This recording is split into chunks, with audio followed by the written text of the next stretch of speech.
অনেক দিন পরে হলো একটা অনুষ্ঠান বাড়িতে ইনভাইটে আসলাম। গেটটা ফার্স্টে খুবই সুন্দর।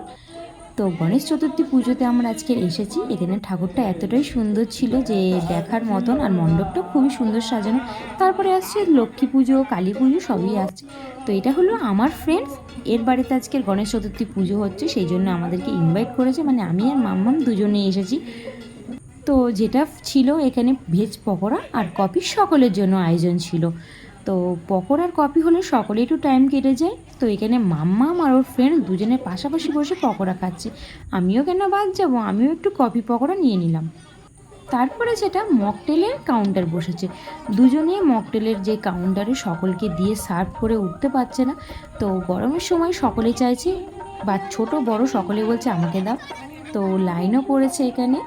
দুপুরবেলার অনুষ্ঠান হচ্ছে, সেই জন্য দুপুরবেলা মানে বুঝতেই পারছেন সব জায়গায় একটু দুপুরবেলা একটু মাখো মাখো একটা ভিড় হয়।